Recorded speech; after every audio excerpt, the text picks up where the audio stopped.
Assalamualaikum warahmatullahi wabarakatuh. Kembali lagi bersama saya Syahda Fitri Irsani. Saya dari kelas TI 18C, NIM saya 1093. Di sini saya akan mempresentasikan mengenai HOOQ ataupun QFD, Qualification of Development. Nah, seperti ini guys. Nanti ini tuh menjelaskan tentang kualitas suatu produk. Nah, kebetulan studi kasus yang saya ambil ini itu mengenai produk body scrub. Nah, untuk lebih jelasnya gitu kan, supaya kalian nggak penasaran, silahkan tonton video berikut ini. Sebelum masuk ke tabel-tabel ini, saya akan memperkenalkan beberapa istilah yang terdapat pada QFD ataupun HOOQ ini. Nah, istilahnya ada correlation, terus relationship, terus direction improvement. Nah, letak-letaknya tuh di mana sih? Nah, untuk yang segitiga ini itu dinamakan kolerasi. Nah, kolerasi ini ada nilai. Oke guys, kita langsung saja masuk ke tabelnya ya. Nah, di sini ada tabel bentuknya itu seperti rumah ya. Nah, intinya sebelum kalian masuk ke dalam tabel ini, kalian harus tahu ada berapa kolom dalam tabel ini. Nah, dalam tabel HOOQ ataupun QFD ini ada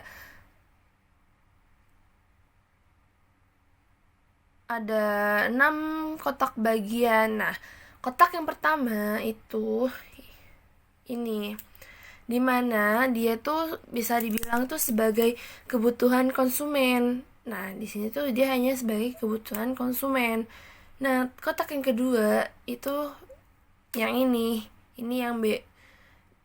Bisa dibilang ini tuh matrik perencanaan, dimana penelitian pasar dan perancangan strategisnya. Selanjutnya, dari sini itu ada yang dinamakan dengan persyaratan teknis. Persyaratan teknis itu kotaknya yang ini nih.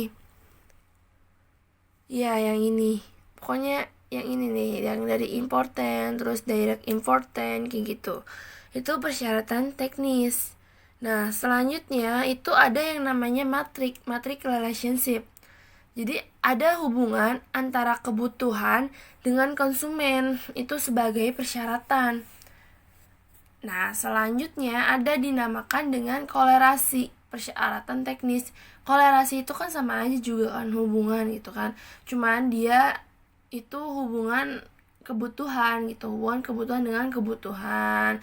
Nah, dia letaknya itu ada di sini, itu dinamakan kolerasi. Kolerasi tersebut itu terdapat beberapa simbol. Nah, simbolnya ini memiliki arti jika dia plus itu dia bertanda dia sangat kuat, jika plus saja dia kuat, jika negatif min itu dia lemah. Nah, jika segitiga kebalik, segitiga di bawah, itu dia bisa dibilang dia sangat lemah. Nah, selanjutnya yang terakhir itu ada yang namanya matrik target, persyaratan teknis, di mana dia hanya ada tingkat kepentingan, nilai tingkat kepentingan, terus ada ya daya saing dan target persyaratan teknisnya gitu kan. Oke, daripada panjang lebar kita menjelaskannya, kita langsung aja. Nah, pada kolerasi ini kolerasi itu tadi udah ada ya simbol-simbolnya. Nah, terus di kolom C ini ada yang namanya direction improvement, atau bisa dibilang improvement secara langsung gitu kan.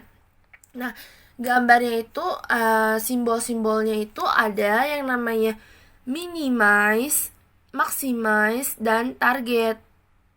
Nanti diletakkan di kolom ini. Jadi, apakah si strategi ini itu improvement sementaranya itu improvement secara langsungnya itu maksimal ataupun minimal kayak gitu.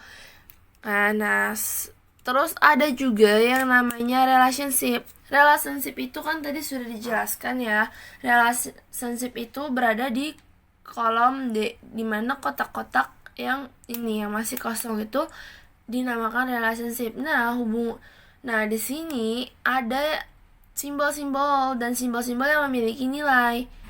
Nah, dari lingkaran ada titiknya itu bersimbol kuat yang memiliki nilai 5, dan lingkaran aja itu yang nggak ada titiknya itu sedang, memiliki nilai 3, dan lingkar segitiga itu mengartikan sebagai lemah, memiliki nilai 1. Oke, nah pertama yang harus kita tentukan dari QFD ini, kotak rumah ini, itu kita harus menentukan kolerasi. Kalau saya, jadi kolerasi itu kan sama aja hubungan ya, cuman dia tuh hubungan antar sesama gitu kan. Nah, selanjutnya misalkan sortasi bahan dengan penyimpanan itu ada hubungannya itu sangat kuat ataupun kuat aja, ataupun lemah ataupun sangat lemah gitu kan. Sortasi bahan dan penyimpanan ini memang mempunyai hubungan erat, maka dia dikatakan dia sangat kuat dan dikasih simbol plusnya 2 kali. Nah, selanjutnya dari sortasi bahan ini ke penentuan formula bahan ini itu ada hubungannya enggak gitu. Nah, menurut saya ini memang ada hubungannya, oleh karena itu dia memiliki simbol sangat kuat gitu. Nah, selanjutnya ini sampai ke atas. Jadi dari sortasi bahan itu sampai ke sanitasi itu ada hubungannya enggak gitu kan. Nah, sehubung sanitasi ada ya berarti ada. Nah, kesini kan memang tidak ada hubungannya. Nah, untuk selanjutnya itu tetap sama. Nah, ini kan sudah jadi. Nah, kan untuk kolerasinya. Selanjutnya kita beralih ke direction improvement, di mana direction improvement ini tuh improvement yang secara langsung. Nah, simbolnya kan ada minimize, maximize, sama target. Langsung ya ke misalkan sortasi bahan ini improvement secara langsungnya itu kira-kira apa gitu kan. Kalau menurut saya kan itu kan improvementnya itu secara maksimal gitu kan. Nah, jika sudah maksimal terus lari ke penyimpanan. Nah, penyimpanannya itu apa sih gitu kan, maksimal atau belum gitu kan. Kalau menurut saya sih memang sudah maksimal gitu, karena sesuai dengan kebutuhan produksinya gitu kan. Kalau produksi ke berapa ya penyimpanannya pun memang harus sama gitu, harus luas gitu kan. Nah, selanjutnya tuh penentuan formula bahan ini kalau kataku improvement secara langsungnya itu kan maksimas gitu kan, karena dia tuh memang susah gitu kan. Jadi aku kasih tanda maksimis. Nah, dan seterusnya sampai ke sanitasi ini kan memang improvementnya itu kan sesuai dengan target ya, karena dia sanitasi itu artinya itu kayak pembersihan gitulah. Nah, setelah ini kita langsung ke important ini dimana dia tuh nilai kepentingannya gitu kan. Nah, kita kasih untuk informasi pada kemasan itu memiliki nilai, saya kasih 5. Nah, untuk keamanan ini saya kasih 4 nilainya. Manfaat dan produk ini saya kasih 3. Maaf ya, ini agak kucel soalnya saya lupa pakai pulpen yang bocor. Ini udah diganti kok sama yang gak bocor. Kandungan produk itu saya kasih 3. Kebersihan produk itu saya kasih nilai 5. Sertifikasi produk itu saya kasih 5. Dan aroma saya kasih 2, daya simpan produk saya kasih 5, bentuk kemasan itu saya kasih 4, takaran produk yang digunakan saya kasih 3 nilainya kan, karena memang itu. Terus untuk warna kemasan nih, warna kemasan ini saya kasih nilai 3, bentuk produknya saya kasih nilai 4, dan warna produk saya kasih nilai 3. Nah kan important kan sudah nih ya. Nah selanjutnya kita ke relationship. Relationship ini kan antara hubungan si konsumen dengan, pokoknya antara hubungan si pembeli dengan yang menjualnya gitu kan. Nah langsung aja ya. Ini untuk informasi pada kemasan itu ada hubungannya enggak sama sortasi bahan? Kan enggak ada hubungannya ya, berarti enggak usah diisi. Nah terus informasi pada kemasan ada hubungannya enggak sih dengan penyimpanan gitu kan? Kan kalau kata aku sih enggak ada gitu kan, informasi pada kemasan dengan hubungan penyimpanan. Nah selanjutnya, informasi pada kemasan itu ada hubungannya enggak sama penentuan formula bahan? Kan ada nih hubungannya, hubungannya itu kan memang sangat kuat gitu kan, berarti lingkaran dikasih titik ataupun apalah di tengahnya gitu. Nah ini kan udah nih. Terus informasi pada kemasan itu ada hubungannya enggak sama penimbangan awal? Itu kan tidak ada. Nah terus informasi kemasan ada hubungannya enggak dengan pencampuran? Kan tidak ada. Terus informasi kemasan pada kemasan ada hubungannya enggak dengan pendinginan? Itu kan tidak ada. Nah informasi kemasan ada hubungannya enggak sama yang namanya penimbangan akhir? Kan setauku memang ada gitu kan, untuk melihat berapa sih satu produk itu isinya ada berapa miligram, ada berapa gram gitu kan. Berarti kan memang ini kan memang sangat kuat gitu kan, berarti simbolnya lingkaran sama titik. Nah terus informasi pada kemasan ada hubungannya enggak sama perancangan desain pada kemasan? Itu kan memang sangat emang ada hubungannya kan, cuman tidak terlalu kuat gitu kan, cuman desain saja. Terus selanjutnya nextnya, informasi pada kemasan ada hubungannya tidak sama ini pengemasan primer ataupun sekunder? Ini kan tidak ada. Nah informasi pada kemasan itu ada hubungannya tidak sama pelabelan? Kan kalau menurut saya sih memang ada gitu kan. Jadi ya kayak bahan gitu kan pasti ada butuh label gitu kan, pada kemasan juga kan itu memang sangat kuat gitu kan. Nah selanjutnya ke keamanan produk. Keamanan produk ini sama sortasi bahan itu ada hubungannya enggak gitu kan? Kalau menurut saya sih memang ada gitu kan, dan kebetulan ini tuh memang sangat kuat gitu. Nah keamanan produk dengan penyimpanan. Nah, keamanan produk dengan penyimpanan ini memang sangat ada hubungan, cuman hubungannya itu tidak terlalu kuat seperti yang lainnya. Berarti kita kasih tanda segitiga. Terus keamanan produk dengan penentuan formula dan bahan itu ada nggak hubungannya? Ini kan ada ya, soalnya takutnya barang itu hilang atau gimana gitu kan bahannya. Terus keamanan produk dengan penimbangan awal itu ada nggak? Ada kan, pasti ada loh, soalnya kan untuk jaga-jaga kalau si partnya habis pas saat diracik ataupun saat dibuat kayak gitu kan. Nah terus keamanan produk sama pencampuran itu ada nggak gitu kan? Nah ada, soalnya takutnya terjadinya suatu mixing. Terus keamanan produk dengan pendinginan. Dengan pendinginan kan ya istilahnya nggak terlalu kuat gitu kan, soalnya kan dia tuh kalau yang udah cair terus udah melalui pemanasan, terus pas pendinginan itu terkadang si bahannya itu keamanannya itu nggak bisa berkurang gitu, bisa jadi si produk itu tuh gagal dibuat atau gimana kayak gitu.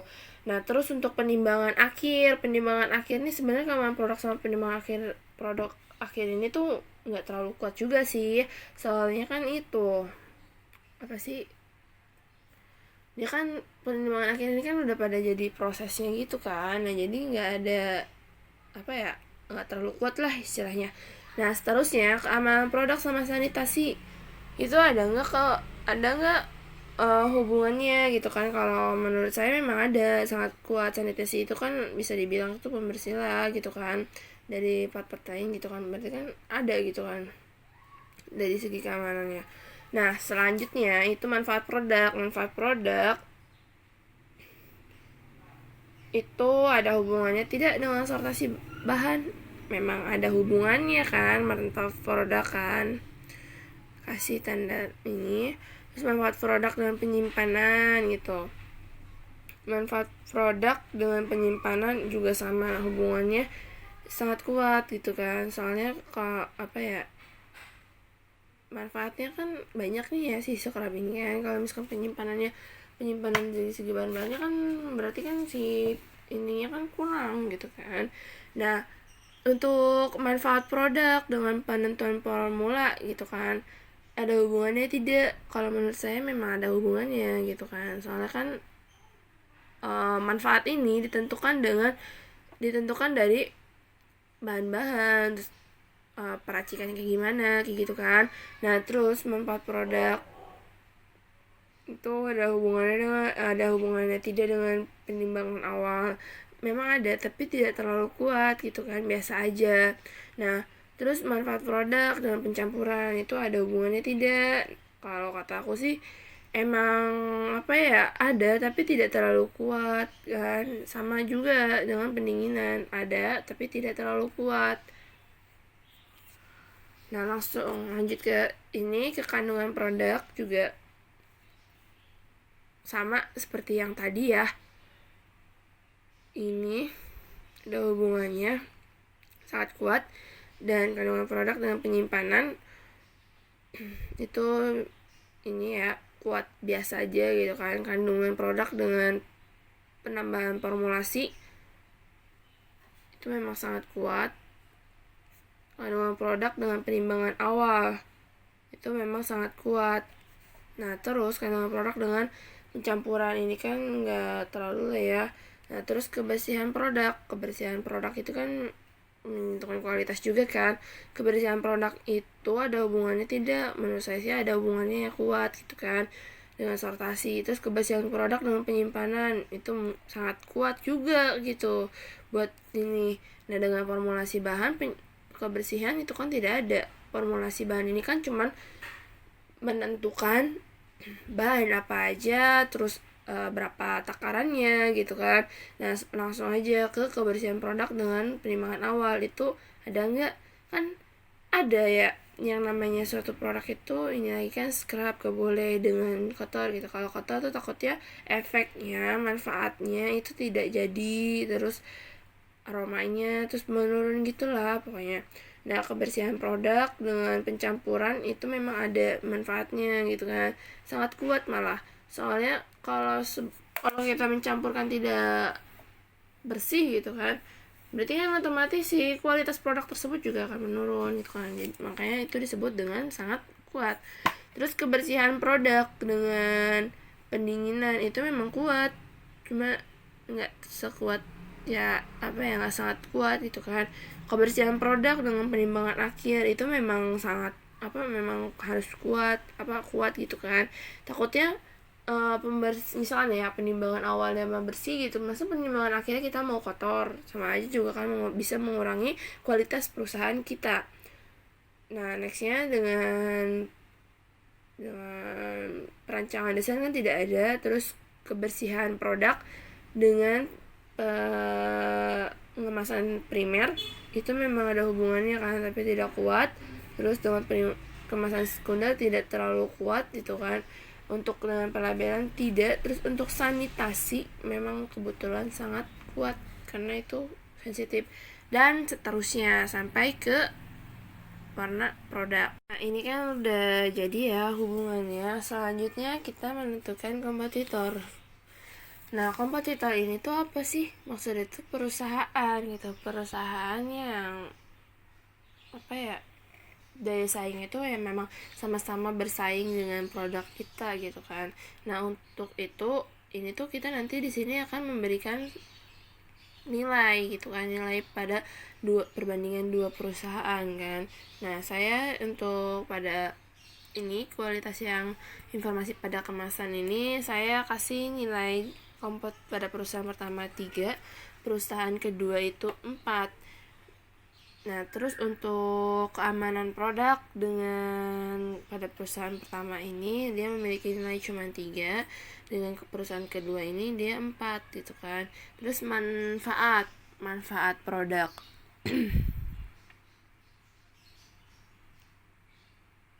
Nah, manfaat produk ini itu pada perusahaan pertama saya kasih 4, perusahaan kedua juga 4 nilainya kan. Terus kandungan produk ini tuh saya kasih nilai 3, dan perusahaan ini saya kasih nilai 3. Setelah itu kebersihan pada produknya itu saya kasih 4, ininya 4 juga. Setelah kebersihan itu kan ada sertifikasinya saya kasih 4, bernilai 4, perusahaan 1 sama 2. Terus setelah itu ada aroma produk ya, aroma produk juga sama, bernilainya 4, ininya juga 4 kan. Nah, daya simpan produk ini pada perusahaan pertama memiliki nilai 3, perusahaan kedua pun 3. Dan begitu pun ini pada bentuk kemasan itu perusahaan 1 kedua itu tetap 3. Ini udah nih. Nah, selanjutnya ke bawahnya pun sama, cuman kita melihat juga pada ini permintaan para konsumen itu gimana gitu kan. Nah, saya kasih 3, nilai 3, 4, 3, 3 untuk masing-masing poin itu kan. Cuman untuk kesininya saya juga sama. Oke, ini kan udah kelar nih ya. Selanjutnya kita ke nilai kepentingan, dimana nilai kepentingan ini kita cara menghitung itu kan, misalkan ini nih keamanan produk itu kan mempunyai poin 4. Nah, sortasi bahan itu bentuknya relationship-nya kan kuat. Nah, kuat ini nilainya bernilai 5, jadi 4 dikali 5 itu 20. Nah, terus untuk manfaat produk ini mempunyai nilai 3. Nah, sortasi bahannya ini memang kuat. Nah, jadi 3 kan bernilai 5, jadi 3 dikali 5, 15. Itu kan udah 20 ditambah 15 kan jadi 35. Nah, terus pada kandungan produk memiliki nilai poin 4, dan untuk relationship-nya itu kan memiliki nilai 5, berarti kan 15, berarti 3 kali 5, 15. Terus untuk kebersihan produk juga memiliki poin 5, terus ininya bernilai 5, jadi 5 kali 5, 25. Terus sertifikasi produk itu memiliki poin 5, sortasi bahannya 5, jadi 5 kali 5, 25. Terus untuk aroma kan tidak ada pada sortasi bahan. Nah, langsung ke daya simpan produk, memiliki poin 5 dikali dengan relationship-nya itu memiliki poin 5, jadi 25. Nah, selanjutnya ke bentuk produk, memiliki poin 4 dikali dengan sortasi bahan. Segitiga ini kan 1 ya, jadi 4 dikali 1, 4 kan. Warna produk ini kan memiliki poin 3. Terus untuk sortasi bahannya kan memiliki nilai 5, jadi 3 dikali 5. Nah, jadi untuk total nilai kepentingannya pada sortasi bahan itu memiliki nilai kepentingan 144. Begitu pula sama untuk penyimpanan. Nih, informasi pada penyimpanan ini kan sama juga, nilai keamanan poinnya 4. Nah, untuk penyimpanan simbol segitiga ini kan bernilai 1. Jadi 4 dikali 1 4. Terus untuk manfaat produk 3, memiliki poin 3. Simbol ini 5. 3 kali 5 15. Terus kandungan produk pun memiliki poin 4 dikali sama ini. Ini kan cuman sedang ya, istilahnya tidak terlalu kuat, tidak terlalu lemah juga. Jadi memiliki nilai 3. Jadi 3 dikali 3 itu 9. Dan kebersihan produk juga memiliki poin 5. Terus untuk relationship-nya itu bernilai 5 juga poinnya kan. Jadi 25. Sertifikasi produk memiliki poin 5. Terus untuk relationship-nya juga memiliki poin 5. Nah, terus daya simpan ya memiliki poin 5. Terus penyimpanannya juga nilainya juga kan memang kuat, itu 5 gitu kan yang di sini nih. Nah, terus untuk bentuk produknya kan bernilai 4. Nah, si segitiga ini kan artinya lemah, bernilai 1. 4 kali 1 4. Nah, warna produk pun sama, 3 dikali 5 15. Jadi hasilnya 116. Nah, untuk selanjutnya ke sini pun tetap sama menggunakan rumus seperti tadi. Setelah nilai kepentingannya kita sudah didapat, selanjutnya kita ke nilai relatif. Nilai relatif itu di mana kita memberi nilai dari nilai kepentingan yang terbesar. Nah, di sini kan nilai kepentingan terbesar kan nilai relatifnya kan 205 nih. Kita kasih poin 1. Nah, terus untuk selanjutnya 144 kita kasih poin 2. 116 itu kan lebih besar daripada yang lain kan. Kita kasih poin 3. Terus untuk ini 104 ini kita kasih poin 4. Setelah itu untuk 93 ini kita kasih poin 5. Terus 87 ini kita kasih poin 2. 6. Terus untuk poin 75 ini kita kasih poin 7. Terus poin 72 kita kasih nilai angka poinnya itu 8. Untuk 71 yang 9. 55 10 poinnya. Terus 49 11 45 12.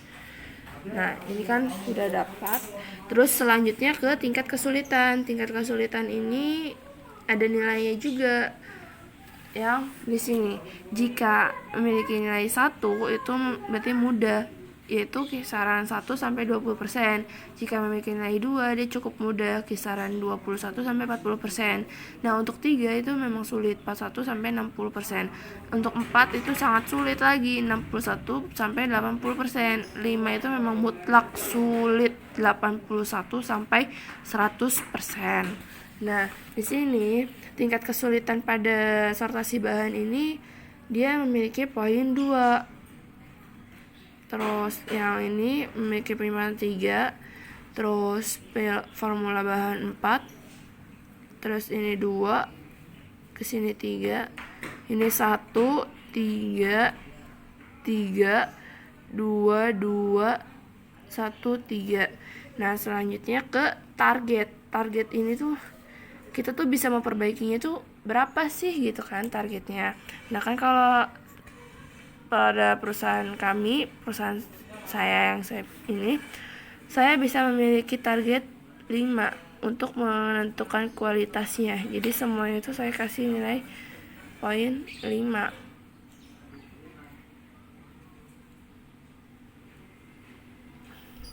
Nah, setelah itu kita ke kompetitor. Kompetitor ini menentukan gimana sih arus turun naiknya suatu perusahaan kita.